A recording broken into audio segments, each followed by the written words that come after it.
Hello, I'm Ohio Governor Mike DeWine, and welcome to the Inclusive Employer Handbook webinar series. By being here, you demonstrate the value you place on an inclusive workplace. Thank you for that commitment. You realize that work environments inclusive of people with disabilities tap an underutilized talent pool and help us ensure that we leave no Ohioan behind. Immediately after being sworn in as governor, I established Ohio as a disability inclusion state and model employer of individuals with disabilities because I believe in equal opportunities. As we provide workplaces that offer a sense of belonging, we support improved performance and growth.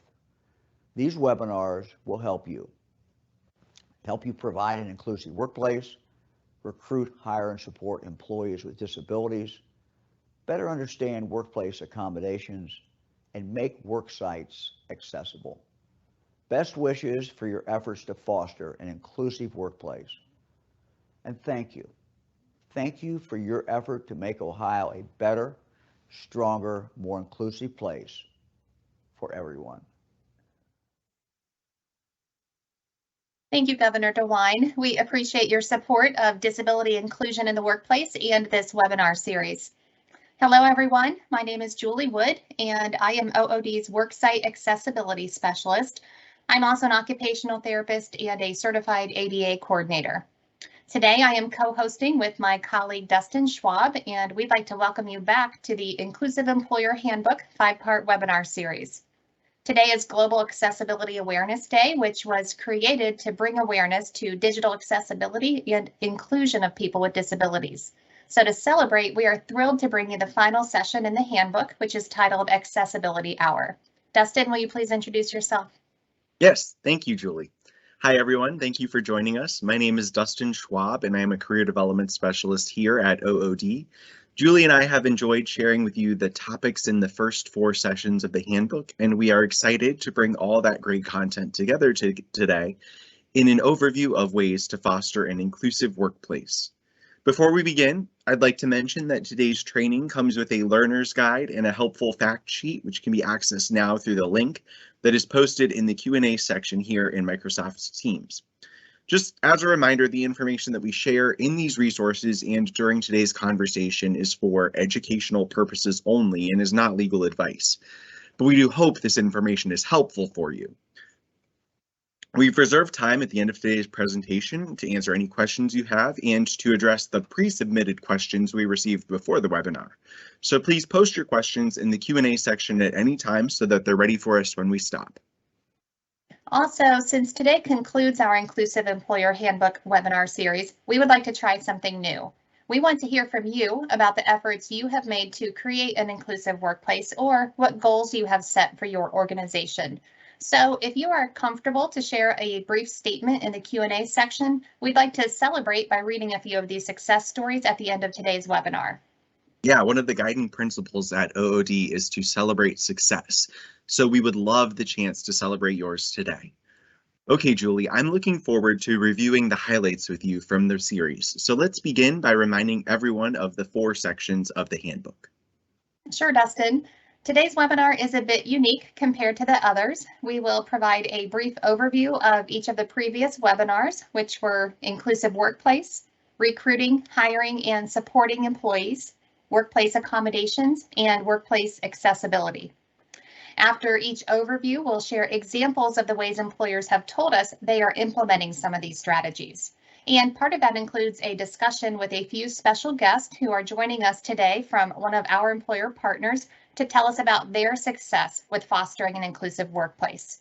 So to get us started, Dustin and I are excited to have our colleague Mike Hogue with us to introduce himself and today's guest. Thank you, Julie and Dustin. Hi, everyone. My name is Mike Hogue, and I'm a business relations specialist with OOD in the Northeast region of the state. My fellow regional business relations specialists and I are tasked with building and maintaining employer partnerships to connect our employers with qualified OOD job seekers and other resources of our agency to support them in meeting their inclusive workplace goals.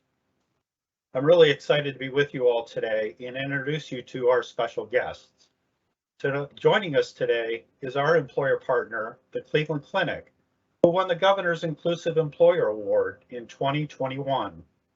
As Governor DeWine mentioned in his intro, his executive order established Ohio as a disability inclusion state and a model employer of individuals with disabilities. To reinforce his commitment to Ohioans with disabilities, House Bill 110 included presenting an award during October's National Disability Employment Awareness Month, known as ENDING, to employers who meet the criteria for having a workplace inclusive of individuals with disabilities. The criteria for the Governor's Award are aligned with OOD's Inclusive Employer Toolkit and were the inspiration for this webinar series, the Inclusive Employer Handbook. Last year was the first year of the Governor's Inclusive Employer Award, and today we are pleased to have representatives from the Cleveland Clinic with us to share some of the ways they've been successful in fostering an inclusive workplace. Cleveland Clinic was recognized for their commitment in creating and maintaining a disability inclusive culture. This is evident throughout all phases of employment and is supported with clear policies for hiring and retaining individuals with disabilities and through providing reasonable accommodations. Ensuring physical workspaces and electronic resources are accessible, providing disability awareness training, and supporting an employee resource group known as Diversibility that supports employees and patients. I'm proud to introduce you to the three representatives we have joining us today from our OOD partner, the Cleveland Clinic. They'll share examples during today's webinar of how they have implemented strategies to foster an inclusive workplace. With us today is Rachel King, Tim Gibbons, and Carmen Roman. Rachel King is the Director of Educational Equity and Title IX Coordinator at the Cleveland Clinic. In that role, Rachel addresses discrimination and harassment in Cleveland Clinic's educational programs. Rachel also serves as the clinic's Section 504 Coordinator, helping ensure compliance with ADA and Section 504. Welcome, Rachel. Thank you. Good morning. I appreciate the opportunity to be here today. Thank you very much, Rachel. Tim Gibbons manages patient transportation, patient guest services, and screening, the clinic's Service Express call center, and administrative services on their main campus. He's a member of the Diversibility ERG and a co-chair for the Project Search program. He's been with the Cleveland Clinic for 14 years, working at the Cleveland Clinic's main campus. Welcome, Tim. Thank you very much, Michael. Very excited to be here and look forward to continuing our partnership with OOD. Thank you. Great, thanks, Tim. Carmen Roman is an HR business partner at the Cleveland Clinic, serving as an HR advisor to the operations division, and previously supported a regional hospital in various clinical institutes at the main campus. She has experience in employee labor relations, policy administration, and workforce planning. Carmen also serves on the Diversibility Employee Resource Group and is a past co-chair of that group. Welcome, Carmen. Thank you so much. I am excited to be part of this program today and happy to share all of the things that we have been able to accomplish. Thank you. Excellent. Thank you. Thank you, Carmen, Tim, and Rachel for being here. Back to you, Dustin. Thank you all. I'm looking forward to hearing more about your inclusive practices. So that the audience knows, the Cleveland Clinic representatives will be with us throughout the webinar to answer questions. So if anyone in the audience has questions for the Cleveland Clinic, feel free to post them in the Q&A box. We are going to start today's discussion with the first topic in the handbook, which is creating an inclusive workplace. This focused largely on how employers can develop an inclusive culture that recognizes the value of diversity, skills, and perspectives that everyone brings to the organization. Now, I think it's safe to say that we think this is the right thing to do.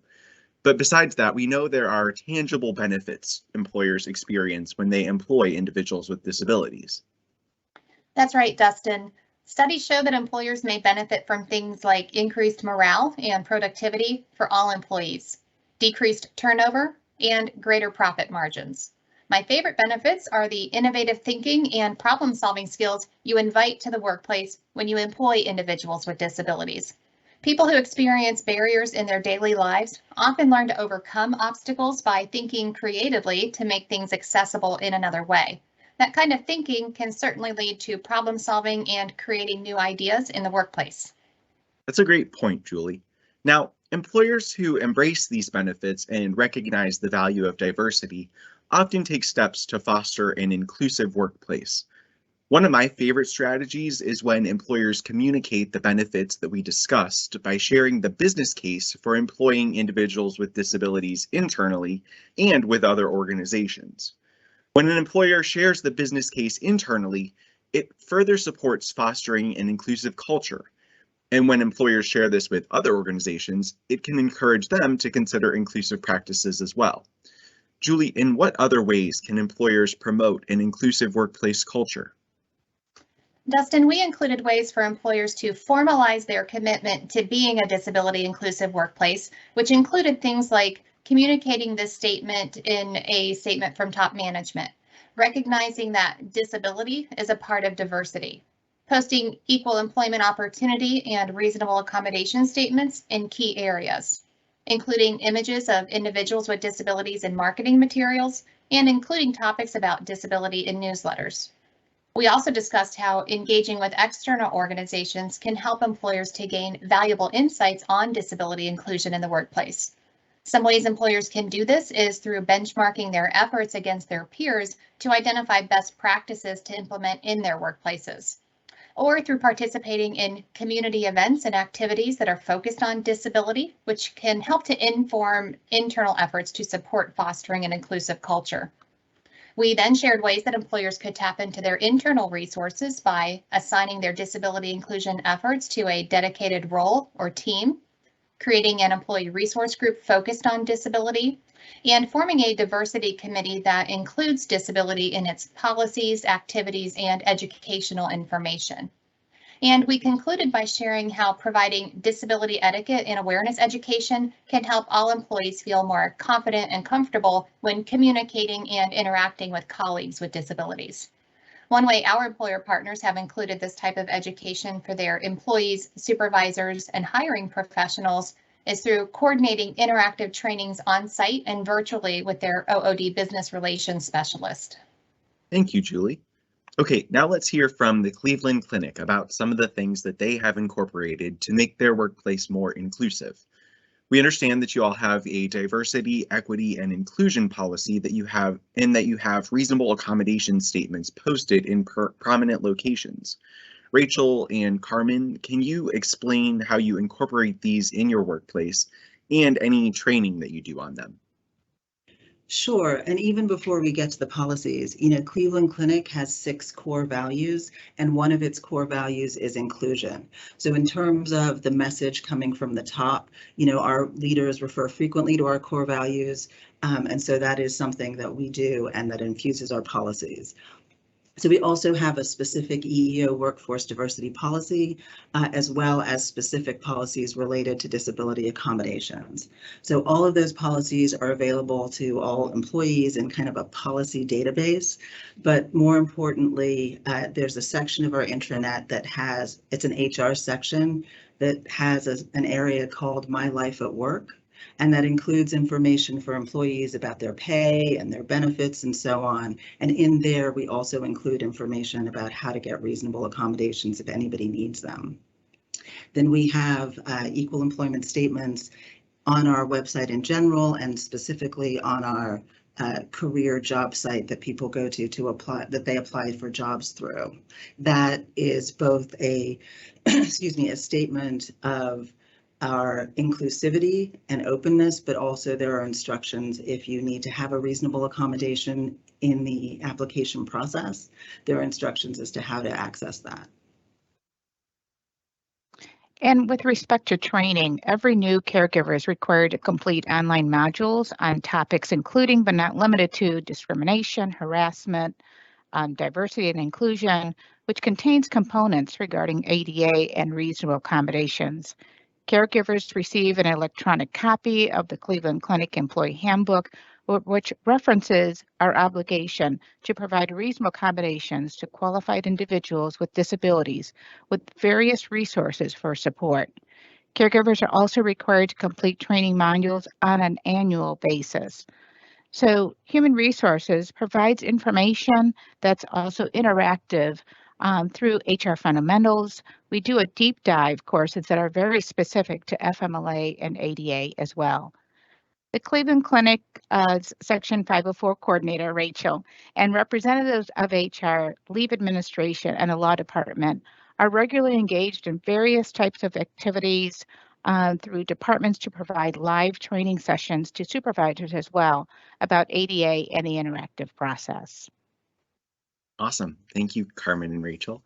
I really like that you said you train on your diversity and inclusion policies, and not only that, but that you specifically highlight that disabilities are included in your inclusion policies. And this is Julie. I would like to add that I appreciate that you are organizing this information in a place that makes sense, that employers are going to look on the website, that includes all of the questions that they might have for human resources and addresses in that location, reasonable accommodations, and that you're remembering to include that reasonable accommodation statement in those key locations, including the hiring process or the hiring website. So thank you for sharing. Now we have another question for you. So we know that Cleveland Clinic has an employee resource group called Diversibility. So Rachel, what can you share about this group's commitment or the efforts that they make? Yeah, so the goal of the group is to improve the experience of both employees and patients with disabilities by increasing awareness around issues of accessibility and engagement. So its members include employees who are individuals with disabilities, people who are other employees who are interested in making the Cleveland Clinic a more accessible place, and then those of us who really work to ensure that we are making it a more accessible place. So the members serve as kind of the voice of the community of individuals with disabilities. We meet every month. And we do a few things in those meetings. You know, we share information with our members. So for example, this past meeting, we had a representative of our Office of Caring for Caregivers who outlined for members the mental health resources available to all of our employees. Then we plan for events as well. We are currently trying to figure out what we want to do for October, which is National Disability Employment Awareness Month. Last year we did kind of a lunch and learn, which we did virtually so that many employees could attend it, in which we kind of explained how you access reasonable accommodations and what to expect in that process. That was pretty popular, so we know we're going to do that again this October, and we're trying to figure out what other events to do. And then we record our meetings so people can access them later, but at the end of every meeting, we kind of turn off the recording and people can just raise whatever issues they want to discuss with the group. So it serves as kind of an affinity group as well, where people can discuss their issues. Awesome. Thank you, Rachel. I really like that. It's exciting to hear that you guys are celebrating National Disability Employment Awareness Month too. That's always great to hear. And I like the different ways that you're delivering the education, because we all receive information differently. So you've mentioned webinars, lunch and learns, information on your website, things that are interactive, space to have things not recorded in case you feel more comfortable to share in that environment. And so you're appealing to the different ways that folks receive information. So that's fantastic to hear. Yeah.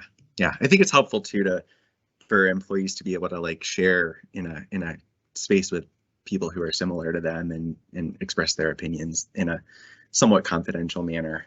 I think that's great. So Julie, in addition to these great examples, let's share a few more ideas based on what employers included in their applications for the Governor's Inclusive Employer Award.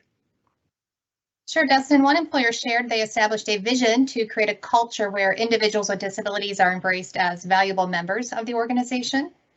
Yes, and another employer mentioned offering coaching sessions for individuals with disabilities through an external organization to provide guidance on writing resumes and interviewing effectively. Dustin, one employer shared they observe events also like ending by providing a series of webinars that include discussions on employment and disability. And one last example is from an employer who posts disability-related information on their internal social networking platform every week and has included disability awareness education through this medium.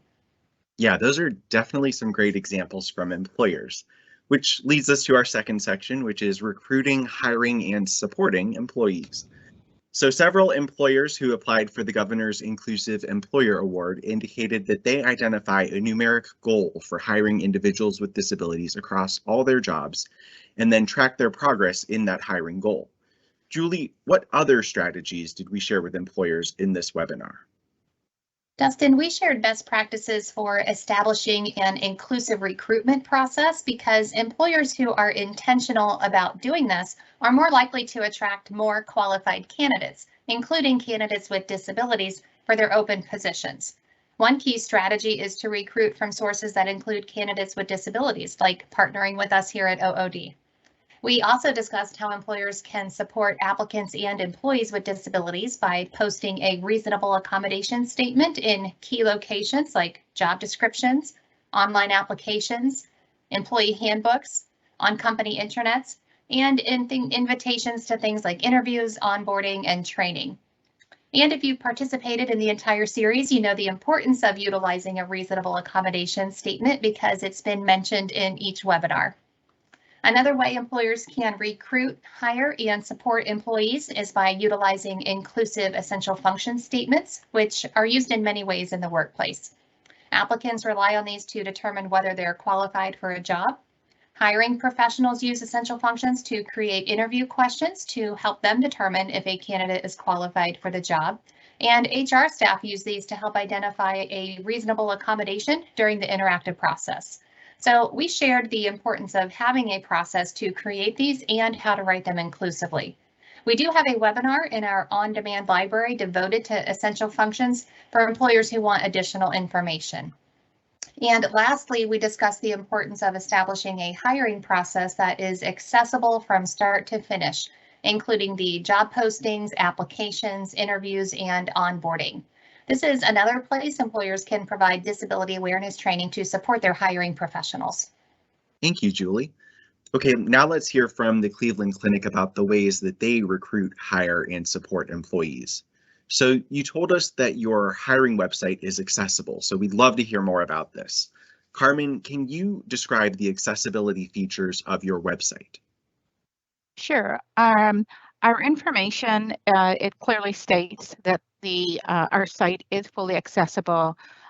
We also make sure to inform our applicants that they can reach out directly to a recruiter by providing a phone number. And what we have found that is through the fact that we have made people aware of this, our recruiters are made aware of requests for reasonable accommodations that might be necessary during the interview process so that we can adjust accordingly.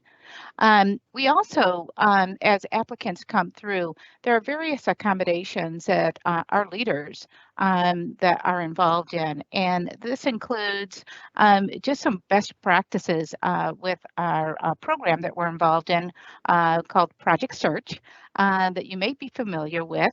And I'd like for Tim Gibbons to actually talk about that because he himself has been very much involved as one of our key leaders and involved with not only the interview process and helping to train and orient even our other managers and recruiters, but he's involved pre-hire and after hire in that process.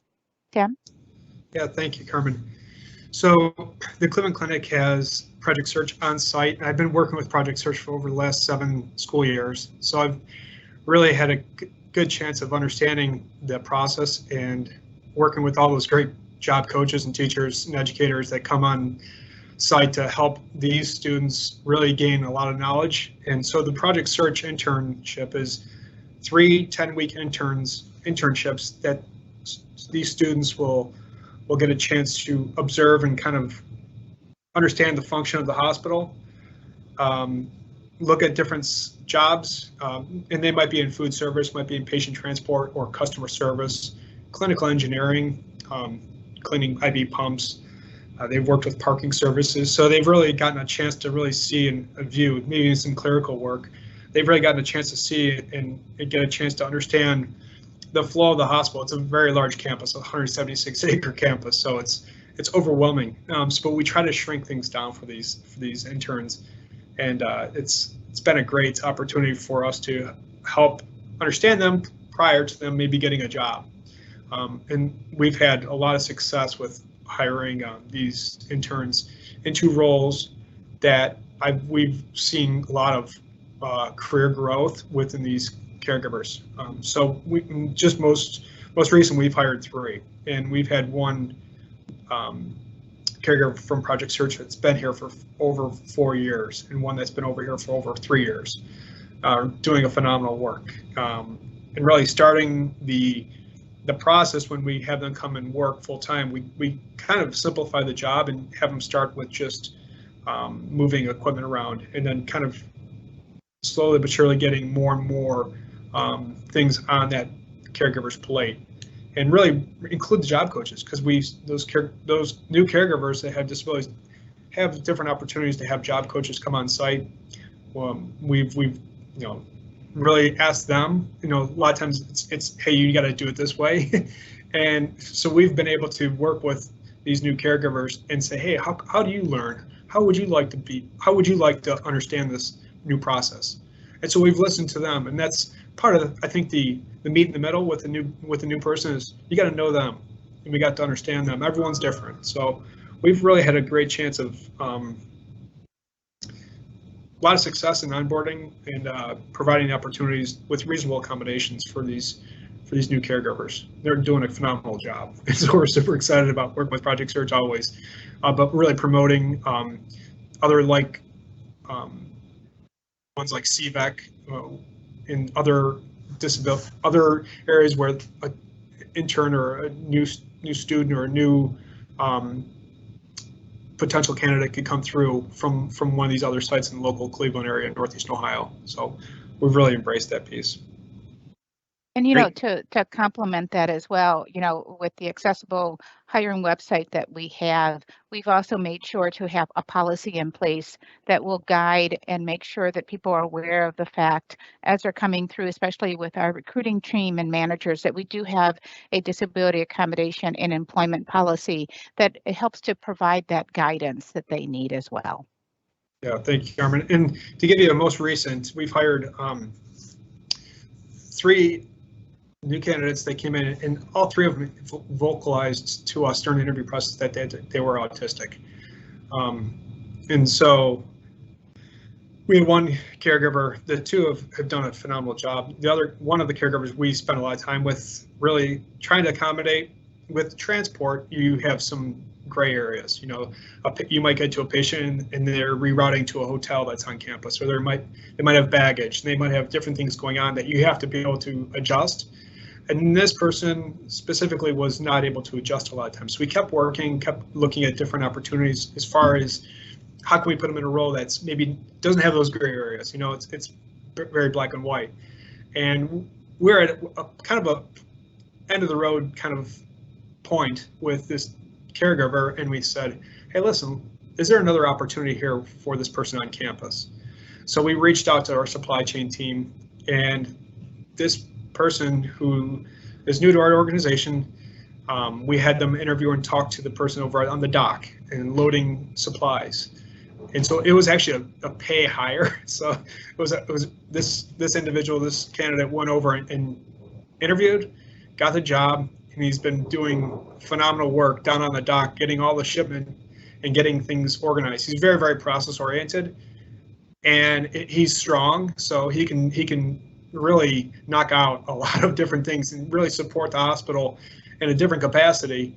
But he's been doing a phenomenal work, and he actually got a pay raise because it was a pay grade higher. But it's just been a huge success story. We didn't say, hey, listen, you don't know the job. We've worked with you as much as we can. Here's the door. No, where's the other opportunity maybe that we're missing out on for this individual? So huge success story. We want to provide as much opportunity as we can and much knowledge of what is out there for these new caregivers, potential candidates that have disabilities. And so we want to make sure that we are adjusting and making sure that we can really think through ways that we can operate and really create a great environment for these candidates. And really it's made our leadership team stronger and better.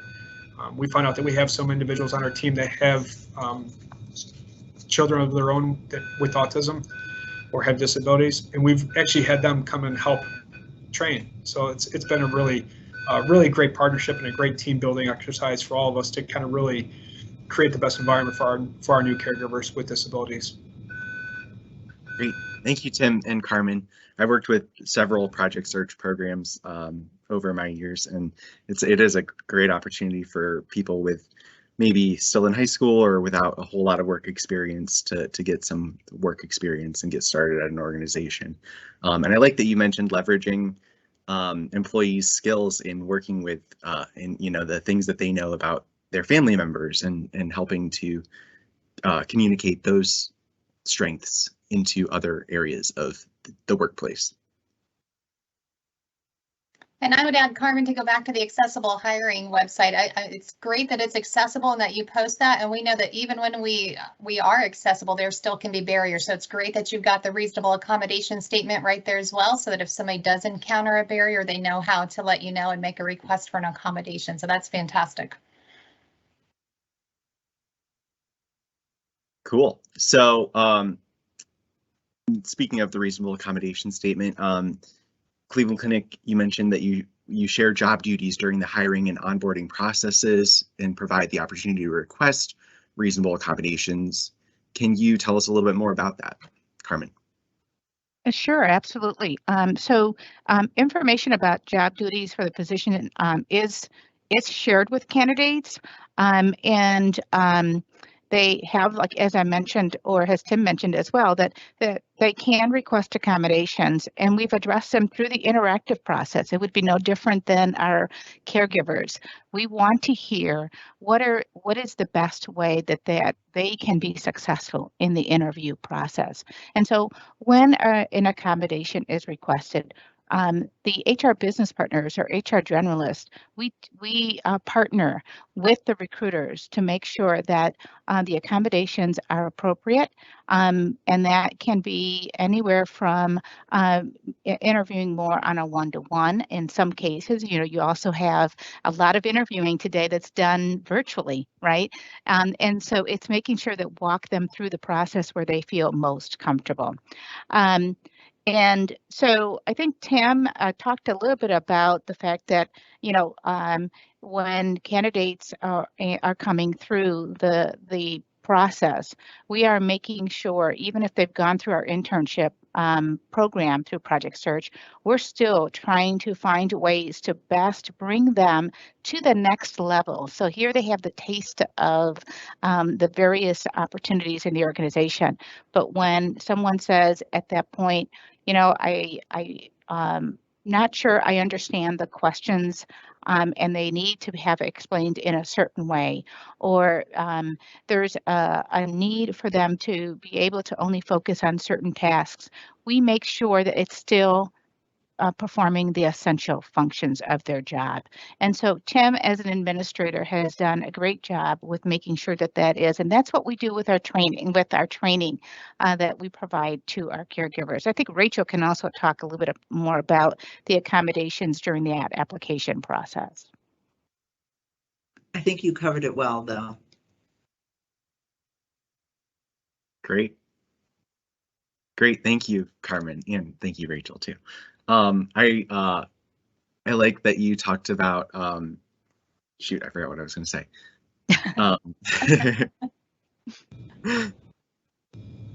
I appreciate how you talked about there's kind of carryover between the interview questions and training, and sometimes we find accommodations are the same. So this isn't as complex and as difficult as maybe we think it is before we approach it, that sometimes what we need as an accommodation for the interview is the same accommodation that we need for training. And so thanks for highlighting that. Yeah, so Julie, some of the other applicants for the Governor's Inclusive Employer Award had some great ideas too. One employer said that they require recruiting professionals to attend diversity-themed career events. Of course, we've talked about how employers shared the hiring goals that they have to hire certain numbers of individuals with disabilities, and that those hiring goals are for positions across their organizations and not just for specific positions. Other employers like the Cleveland Clinic mentioned their internships that they have for individuals with disabilities that can then lead to full-time employment. We also have an employer that shared that they have a career support line. It's right there on their career online page. So if a candidate needs assistance, they know who to contact. Another employer shared that they review their job descriptions to make sure the qualification standards and the essential functions are job related and do not unfairly impact individuals with disabilities. And one last example I'll share is an employer who shared they perform an annual review of their online career site's accessibility to make sure it meets the needs of all candidates. And I know we often look for a benchmark on how often we should check accessibility, and so this could serve as an example for that. Thank you, Julie. I remembered what I wanted to say, and that was that I liked that Carmen mentioned advancing, and I think Tim kind of hit on this too when he talked about the employee who ended up making more money. And when we talk about recruiting, hiring, and supporting employees with disabilities, it's the supporting part is remembering that once someone is an employee of an organization, there are still opportunities for them to advance within that organization. And so I liked that you guys highlighted that. So let's move on to workplace accommodations. Employers who are covered under Title I of the ADA are required to provide reasonable accommodations for individuals with disabilities when they are needed for all aspects of employment. So Julie, can we discuss some ways that employers can fulfill this responsibility and create inclusion in the workplace? Sure, Dustin. In our third webinar, Workplace Accommodations, we shared 4 ideas for employers to consider. First, we talked about the interactive process. Now, although employers are not required to establish a formal reasonable accommodation process, creating one is a best practice because it helps ensure that requests for accommodations are received and then facilitated promptly and effectively.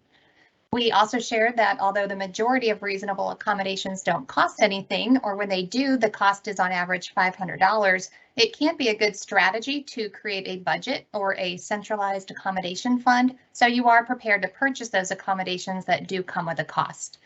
We also discussed the requirement to keep personal information confidential, so it's helpful to establish procedures in your reasonable accommodation process that address the criteria and protocols for keeping this information private.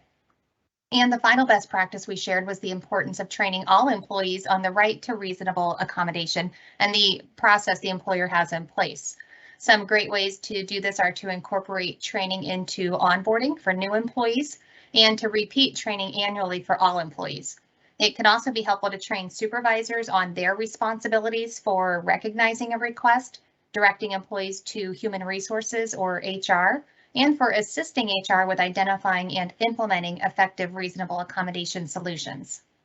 Thank you, Julie. Let's go back to our friends from the Cleveland Clinic. You created an internal process for providing reasonable accommodations.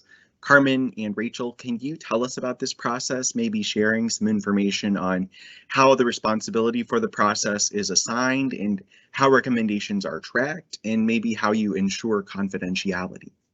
Sure.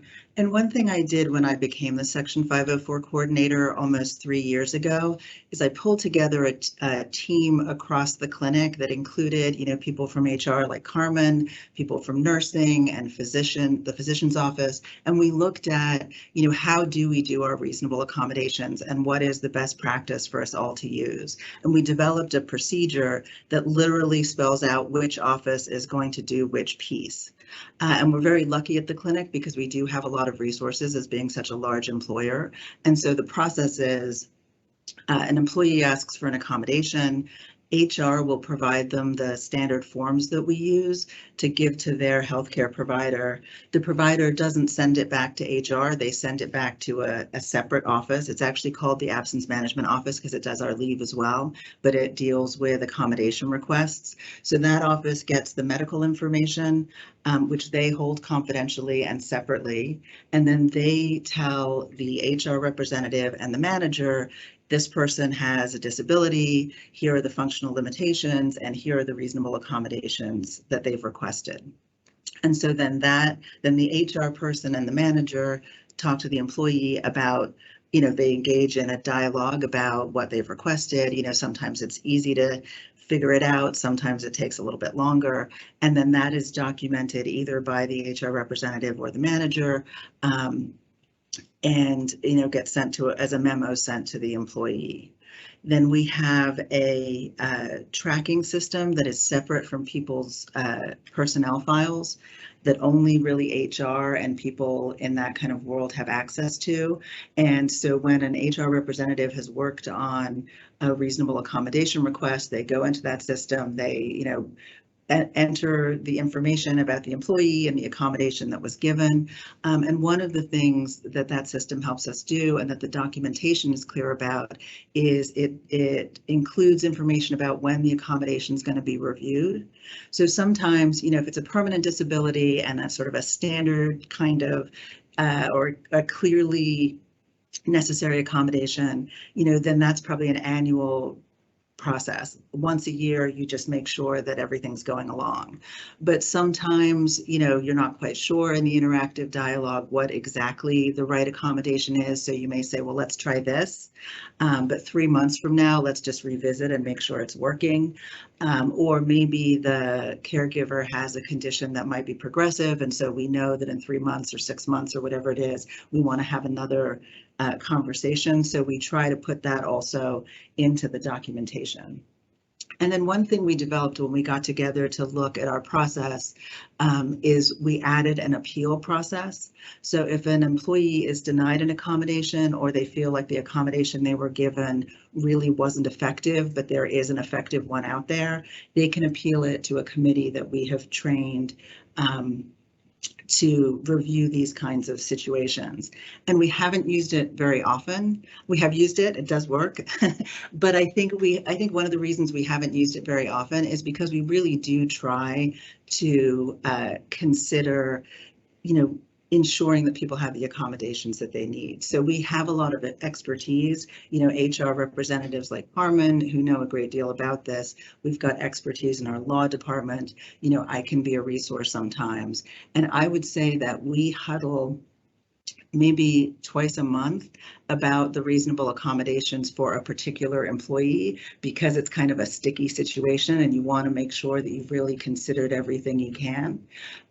So I like to think that that's why we don't use the appeal process very often, because really if there is something out there that is feasible to do, I think that our group putting our heads together usually finds that accommodation.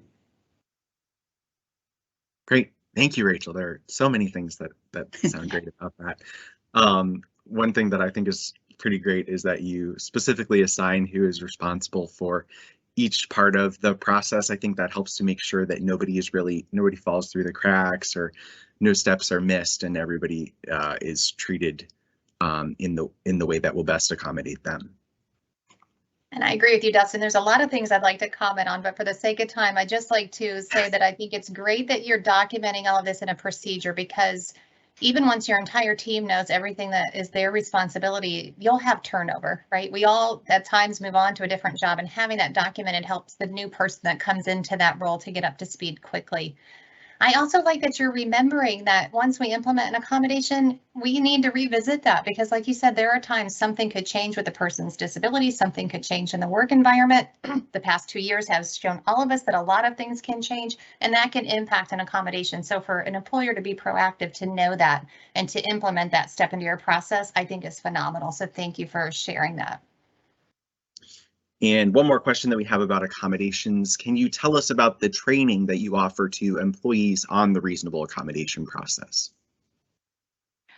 Yes. So what we do is if in the event that an employee needs to have reasonable accommodation, one of the things is occupational health will notify the HR business partner that there is going to be a need, and we make sure with the with the supervisor that there is a very interactive discussion, that they clearly understand that we want to work with them. We want to make sure that they can perform the essential functions of the job. You know, sometimes there is some hesitancy, there's concern, am I going to lose my job, those kinds of things. And so we really provide a very supportive environment.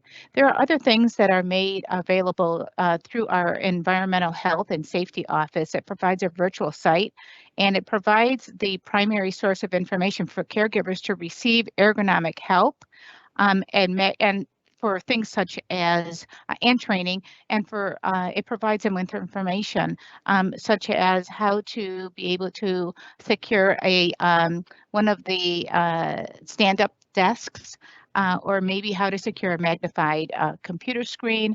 I personally have had a situation where I worked with an employee, and we were able to use the site to guide us through the most appropriate type of hearing aid that would actually work with the Teams meetings that we've had, and what units to appropriately use. So I think it was great to be able to actually see again how the site was really helpful to the caregiver and being able to guide them through that process.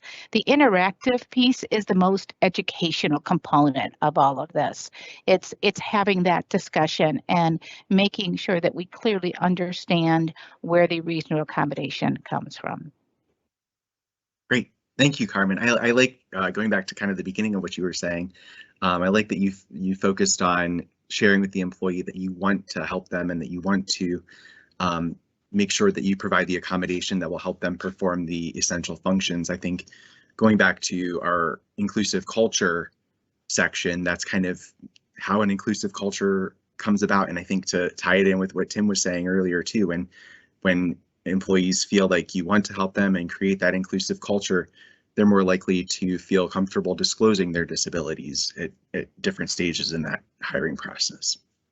Yeah, and to add to that, Dustin, Carmen, you described in that process that it sounds like you're educating the individual on the process, because while a person might know their experience a barrier at work and know that they need something, they may not know the ins and outs of the interactive process and the rights that they have to a reasonable accommodation. And so educating them along the way, I think, is an important component of this. So that's great that you're doing that.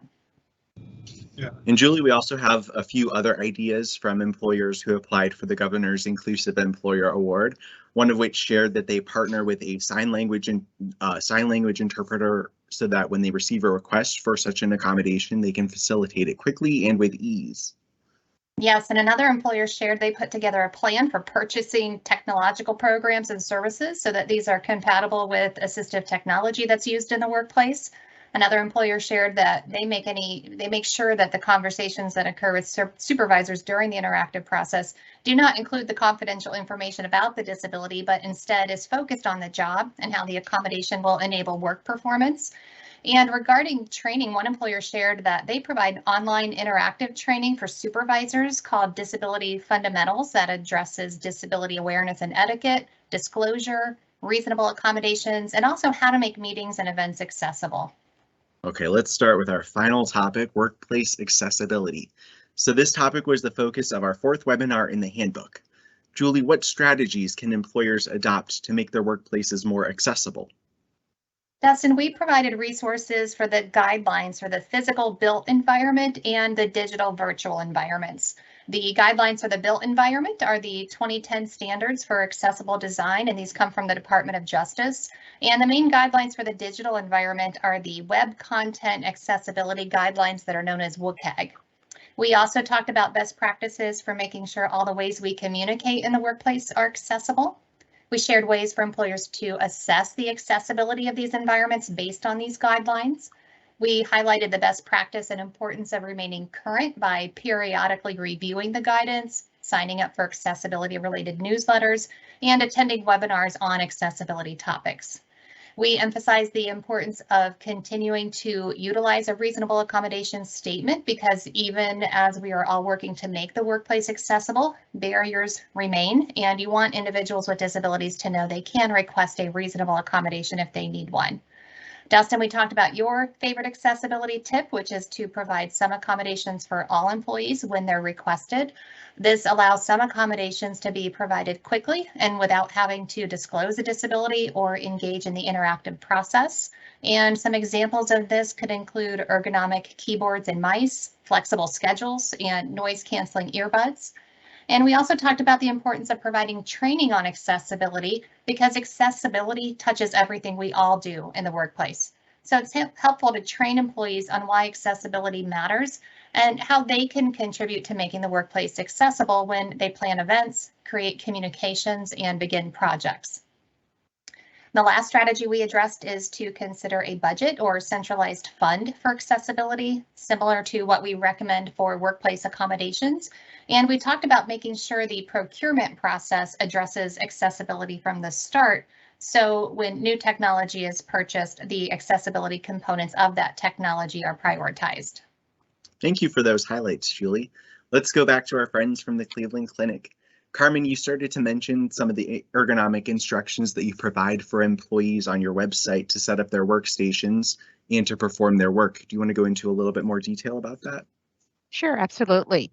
And so we had talked about the sit-stand desks, which are very popular. You know, nowadays there's a lot of sitting that occurs, and so this is something that we are very supportive of our caregivers to provide.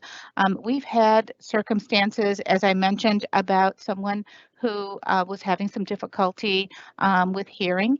She went and obtained hearing aids, but then she found that she was still having some challenges because of all the Teams meetings, and the hearing aid was not compatible to some of the devices that she had to use as a headset.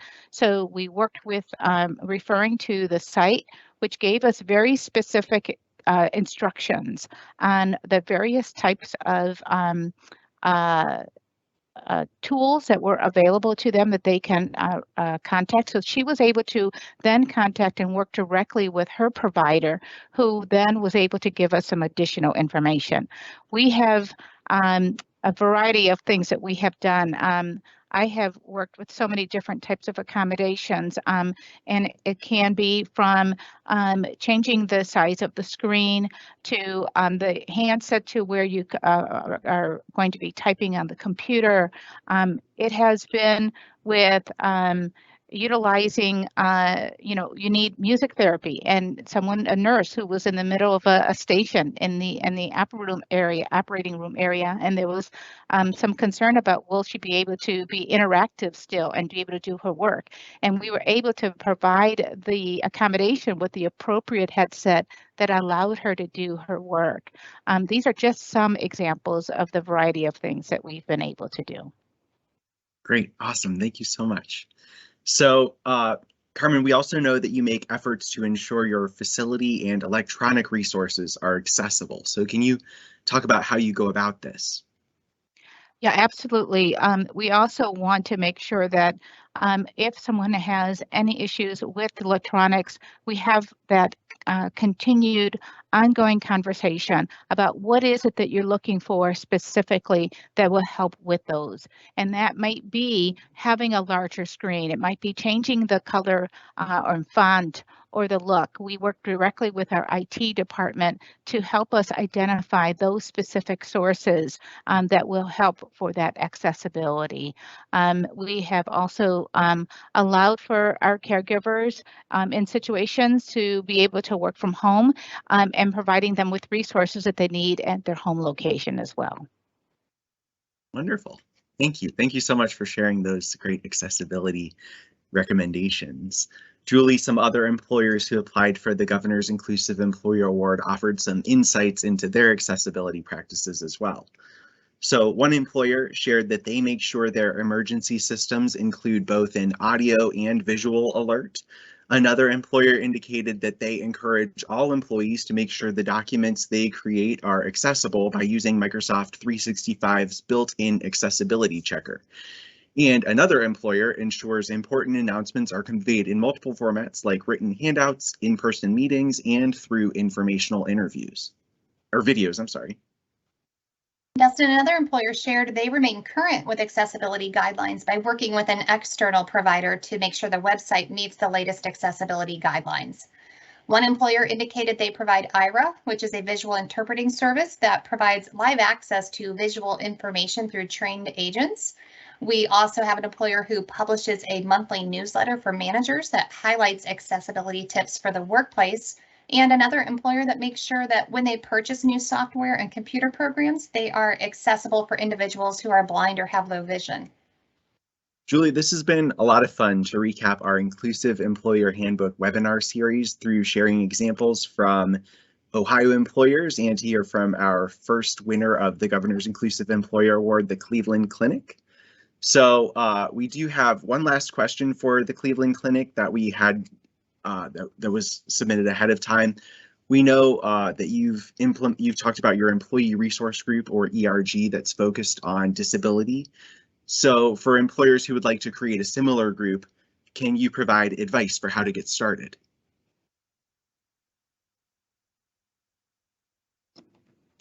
Yeah, and I will defer also to Carmen and Tim because they've been involved in the Diversibility ERG longer than I have. But I think, you know, it's the same as establishing any affinity group, that you want to reach out to individuals, let them know that you want to meet and put something like this together. I don't know if Carmen or Tim was there when Diversibility got started. Yes, I was, and it was interesting when it first started. It was identified as a disability task force, and so my initial reaction is doesn't feel like a task force to me. I'm involved in other ERGs, employee resource groups, and I said this is actually an employee resource group, and so then we began looking at changing the name, making sure that people really understood this is about diversibility, and even with changing the name, it was much more inviting. And we began to look at a lot of different things, interests. We solicited interest from the team as to what does diversibility mean to you, and the kinds of things. And we made sure that we had a very clear statement. And, you know, I think both Rachel and Tim have seen the employee resource group really grow. And what's been great about it is we have had more individuals that have been more free to feel like it's a very trusted and private place to be able to have a conversation about their own personal experiences, which, as Julie has mentioned, it created some great innovative ideas. And so I think if you're going to create a Diversibility employee resource group, it's about inviting everyone to join and be free to be able to speak about their own personal experiences in that process, and know that that the organization is here to support them. And so I think we've done a variety of things. We've polled questions on our internet site. We have had different activities that we've posted on the Today page just to show the opportunities that have been available. Yeah, I'd like to say really raising awareness and getting the employee buy-in has been a huge thing. I've seen I think at one point I felt we had just a handful of people. Now it feels like we have just someone new joining every single time, and really the understanding, and it's not only from Northeast Ohio, this is coming from Florida as well. So we're really growing the footprint, and really it's really impressive when you get everyone on the same path and page to understand how we can create a trusting environment, like Carmen was saying. So it's been great. Great, thank you both. I like that you talked about changing the name from a task force to a resource group. I think for myself, I think if I hear the word task force, I feel like I'm going to be asked to to maybe help come up with new ideas or something, whereas a resource group would help me feel probably more comfortable in an environment where I'm just sharing among friends. So that I think is a great idea. And you've really shared and demonstrated how it is a resource to the Cleveland Clinic. That's fantastic and inspiring. Thank you. So thank you guys. Julie, do you have any final thoughts you'd like to share today? Yes, and I know we're a few minutes past the hour, but for those of you who can stick with us, I just want to thank all of you who have attended our Inclusive Employer Handbook webinar series. My hope is that the series has helped you to know where your organization is on its disability inclusive journey, because I know you are already on this journey. Being here is evidence of that. I hope you've identified the next step you'd like to take in that journey. We have many great services here at OOD to support employers. We enjoy talking with you to learn about your workplaces and to help identify ways to overcome challenges and work toward your goals together. So please contact us. We are here to support you. I'd also like to thank Governor DeWine for his support of this webinar series. I'd like to thank our colleague Mike Hogue for joining us today, and I am certainly grateful to our guests Rachel, Carmen, and Tim from the award-winning Cleveland Clinic. You really have added great value to today's presentation, so thank you very much. To the team behind the scenes, thank you for all you do to make these webinars happen, and as always, Dustin, it's a pleasure.